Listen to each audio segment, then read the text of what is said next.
My name is Ethan and I am a successful entrepreneur. Today, I'm going to tell a story about my marriage. It started 5 years ago at a social event. It was a charity dinner with all the city's celebrities. I had little interest in such occasions, but as the owner of the company, I had to attend. As I stood alone in the corner, a woman in a black evening gown caught my eye.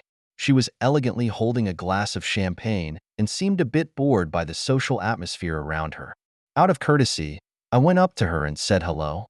"Hi, I'm Ethan. Do I have the honor of knowing your name?"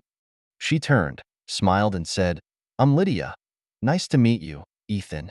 That's how we met. We were surprised to find that we shared the same interests, especially the love of art and travel, and that Lydia, a talented painter, had a unique and profound vision of painting. The more we talked, the more we got to know each other, and time seemed to stand still. Since then, we have been dating a lot. We visited art exhibitions, went hiking, tasted good food. We explored the beauty of life together. I appreciate her intelligence and kindness. She appreciates my humor and progress. We were attracted to each other and fell in love. We've been dating for 3 years. One warm night, I proposed at her favorite restaurant. "Dear Lydia, these 3 years have been the happiest of my life. Your presence lights up my world. Will you marry me? I promise to take care of you and love you for the rest of my life." With tears in her eyes, Lydia nodded and said, "I do." 3 months later, we had a big wedding. Our friends and family gathered to witness the fruit of our love. I will never forget the way Lydia smiled more beautifully than an angel in her white wedding dress. I held her hand tightly and believed that we would be happy forever. At the wedding, I made a promise to Lydia. "Darling, I may not be rich, but I will always take care of you with all my love. I may not be perfect, but I will do my best to make you happy." At that moment, I was convinced that I had found my other half. Our marriage was so perfect, just like a wonderful fairy tale. However, I didn't realize at the time that destiny had already planted hidden dangers, waiting for the right time to test our love. Life after marriage was quiet and sweet, and Lydia and I were immersed in marital bliss like most newlyweds. However, as time passed, I gradually noticed some subtle changes. At first, the changes were subtle and almost imperceptible, and Lydia began to come home late more often, each time citing work commitments. As a successful professional, I understand the importance of work. Gradually, however, she came home more and more often, sometimes even staying out all night. "Honey, have you been working a lot lately? Are there any important projects?" I asked with concern. "Oh, nothing special, just a lot going on lately," Lydia said with a twinkle in her eye. "Don't worry, I can handle it." In addition to being late, I noticed that Lydia was overprotective of her cell phone. Whenever her cell phone rang, she would quickly pick it up, check it, and then step aside to answer or respond to the message. Even when I was around, she would quickly put the phone away so that I wouldn't have a chance to see what was on the screen. One night, I worked up the courage to ask, "Honey, have you been having trouble with something lately? You know we can share everything, right?" "No, everything's fine." Lydia looked a little impatient. "Why are you asking all of a sudden?" "I'm just busy. It's no big deal." In the face of her avoidance, a twinge of doubt began to creep into my heart. But I told myself that it was probably just work stress. After all, we were so in love that she wouldn't hide anything from me. However, my doubts were not dispelled. Instead, they began to grow slowly, like a tiny seed that was quietly sprouting in my mind. I began to watch Lydia's every move, trying to find answers. Once, I overheard her smiling and sending a message to someone. When I saw her smile, I felt uneasy for a moment. It was a smile I had never seen before, with a special sweetness and pleasure.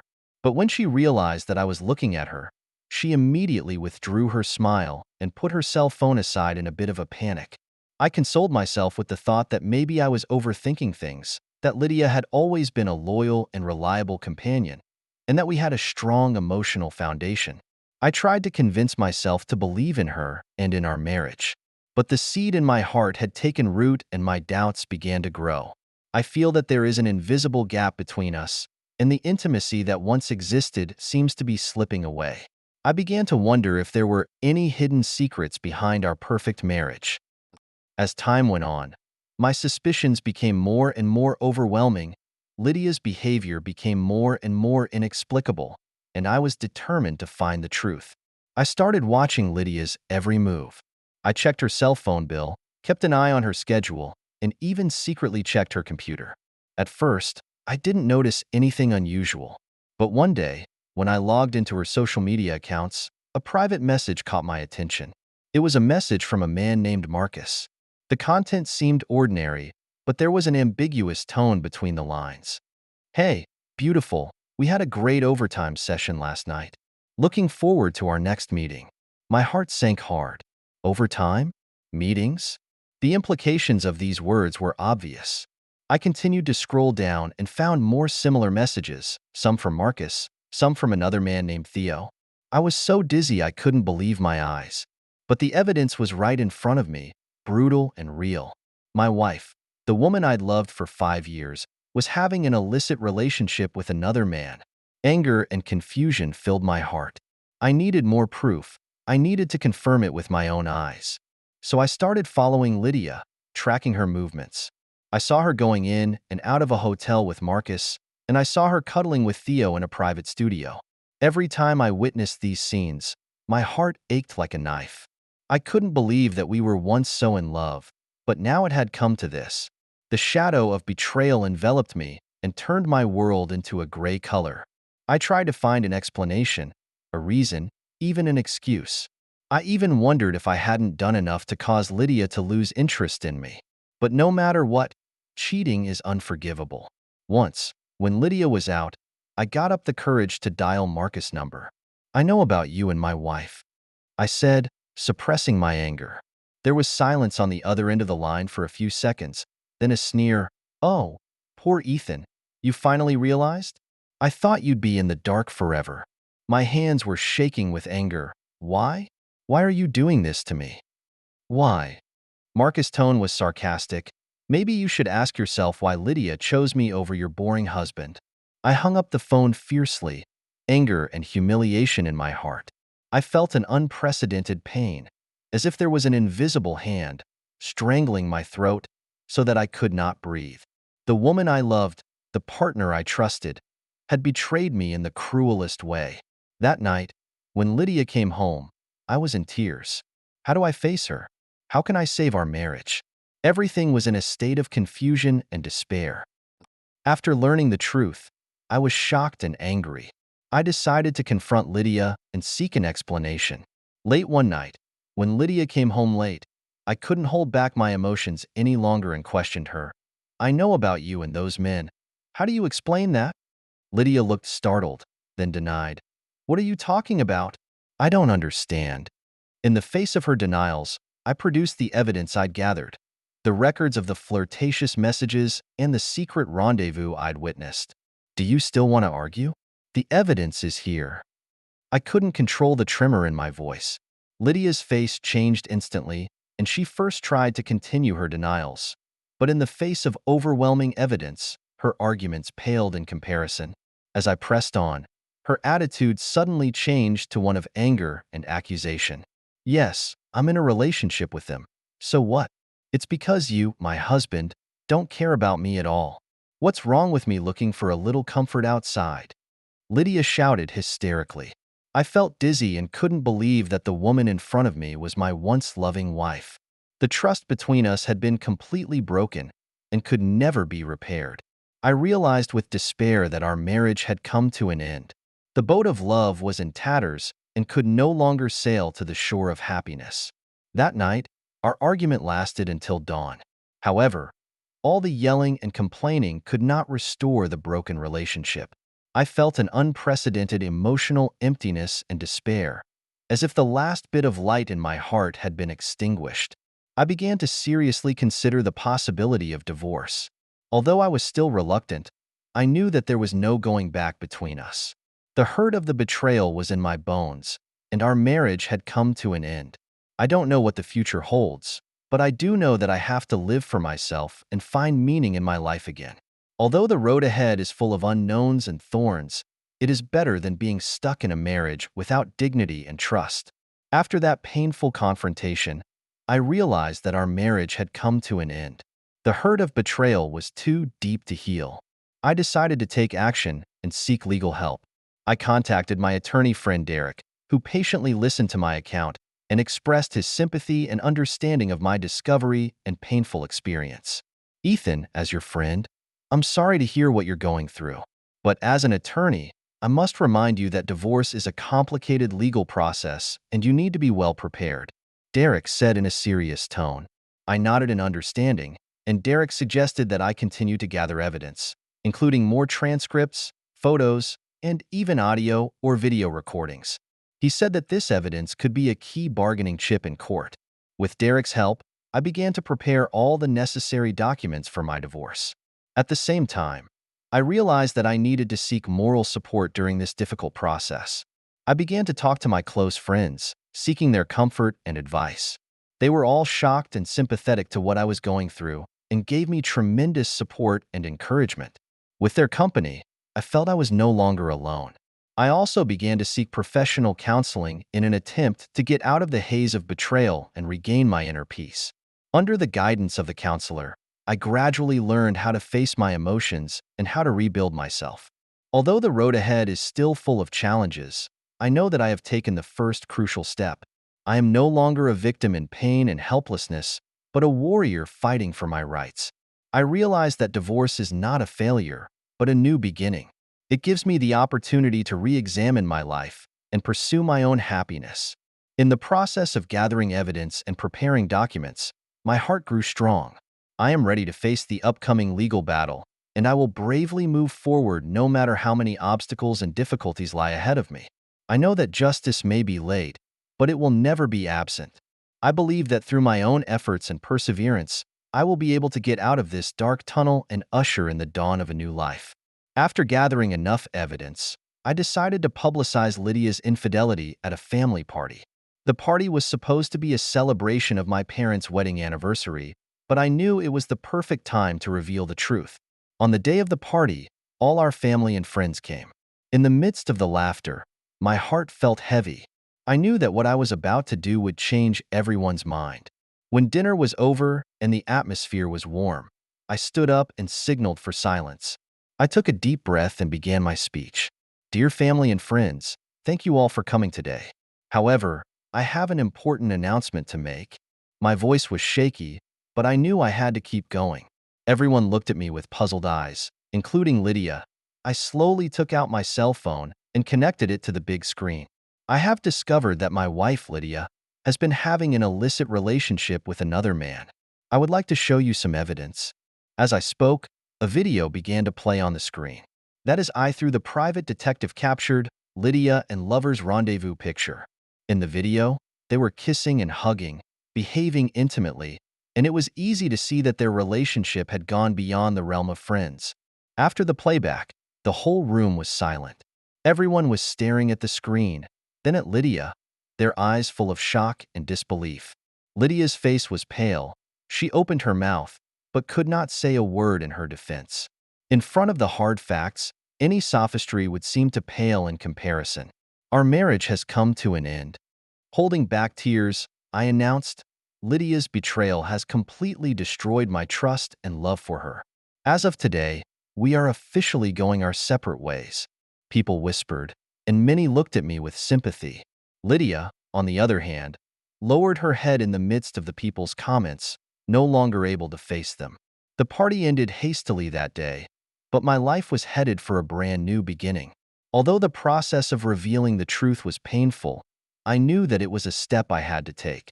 After publicizing Lydia's infidelity at a family gathering, I officially filed for divorce.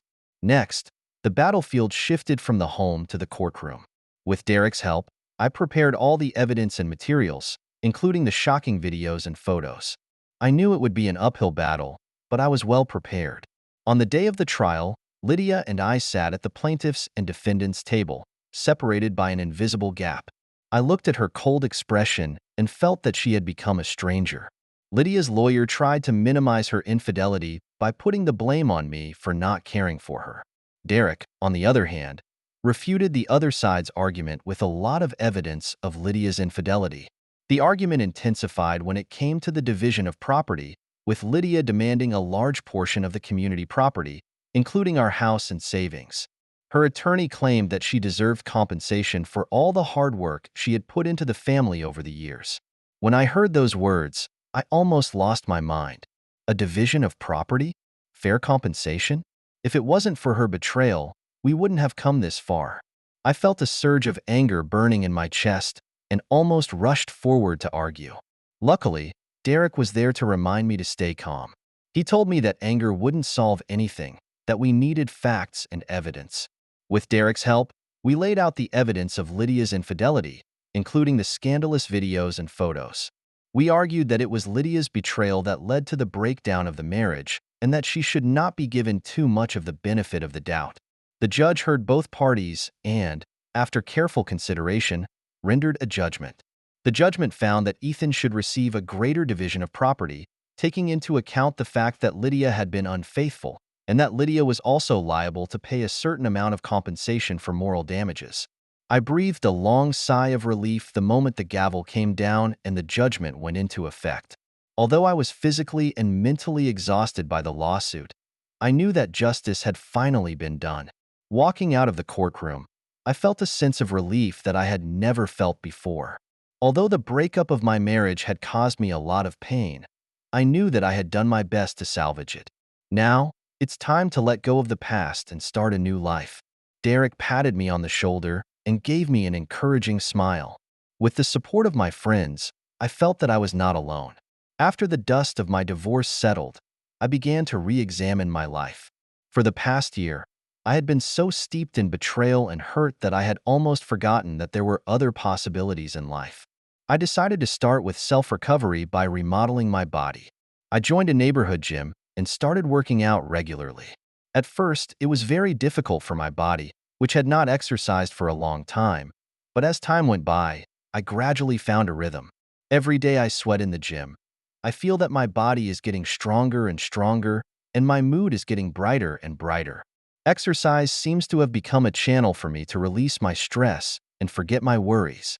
I have also made some new friends at the gym. We often get together after a workout to talk and share our life experiences.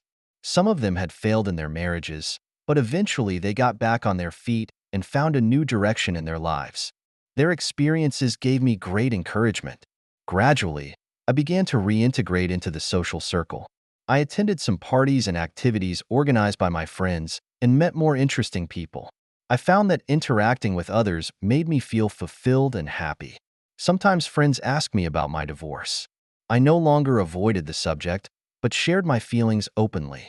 By talking about it, I feel that my inner wounds are slowly healing.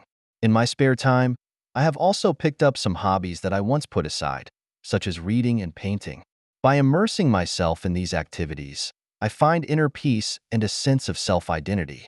As time goes by, I find myself thinking about Lydia and the pain of the past less often. Although the experience is still an indelible part of my life, it no longer torments and binds me as it once did. I began to understand that life will always encounter ups and downs. The key is to learn to adjust the mindset, brave face. Every fall is for the next better takeoff. Now that I've gotten over my divorce, I've rediscovered the meaning and direction of my life. I know that I can't let the pain of the past define my future. Instead, I have to create a better life in my own way. After all the ups and downs of my divorce, my life is gradually getting back on track. In order to completely relax, I decided to take a trip. I chose a small town with beautiful scenery as my destination. There are green mountains and fresh air, far away from the hustle and bustle of the city.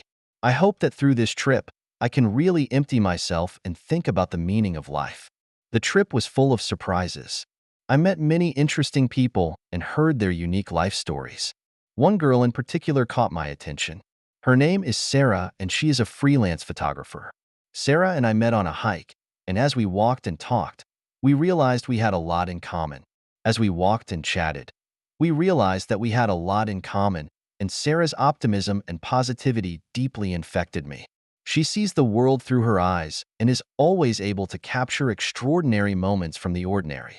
In the course of spending time with Sarah, I began to re-examine my life goals. In the past, I had focused too much on my career and neglected other equally important things in my life, such as family and love, etc. Sarah's attitude towards life made me realize that life should not be dominated by a single pursuit, but should be diversified and balanced. I began to think about what I really wanted in life. In addition to career success, do I also desire a good relationship and a cozy family? I used to avoid talking about these questions, but now I am willing to face them squarely and look for answers. After the trip, Sarah and I kept in touch. We corresponded frequently and shared our lives. Gradually, I felt that I had developed a special feeling for her. This feeling was different from the love I had for Lydia in the past. It was more mature, rational, and based on mutual appreciation and respect. I began to wonder if I should give each other a chance to start a new relationship. Although the pain of the past still exists, I don't want to let it become a stumbling block in my pursuit of happiness. We have to move on in life. We can't live in memories forever. After much deliberation, I decided to tell Sarah how I felt. Surprisingly, she felt the same way about me. We decided to start a relationship to see if we were a good match for each other. In the process, I rediscovered the beauty of love and re-examined my life goals. I realized that life is never a straight line, but full of possibilities. The key is to have the courage to try, to open up, and not to be bound by past experiences. Right now, I'm working with Sarah to envision the future and plan our lives together. I know that the road is still long and there will be twists and turns. But with my past experience, I have learned how to face challenges and stick to my dreams.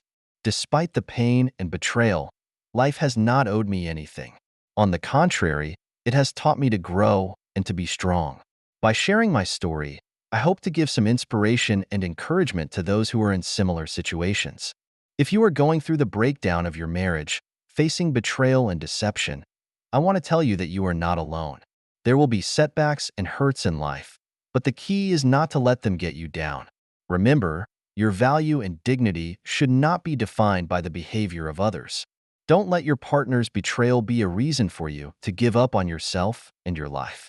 Instead, you should bravely face reality, fight for your rights, and find the meaning and direction of your life again. The process may be painful, even despairing, but please believe that the darkness will pass and the dawn will come.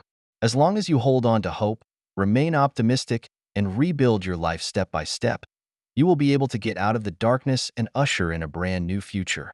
Perhaps you will find your own potential and strength in this process, re-know yourself, and become a more mature and strong person.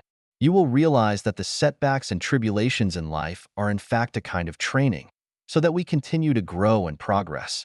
In conclusion, I would like to say, don't lose faith in love just because of past hurts. Although my marriage to Lydia ended in failure, I did not give up my pursuit of love. Instead, I have embraced love and found new meaning and strength in it. Remember, every end is a new beginning. Life is always full of possibilities. The key is to have the courage to try, to open up. Don't let the pain of the past stop you from pursuing happiness. I believe that as long as we harbor hope and face life with a positive attitude, we will be able to create our own bright future. Let's move forward bravely. Thank you for taking the time to listen to today's story. If you enjoyed it, please like and subscribe if you haven't already. If you have a story to share about your own or someone else's experience, please feel free to contact me. Take care.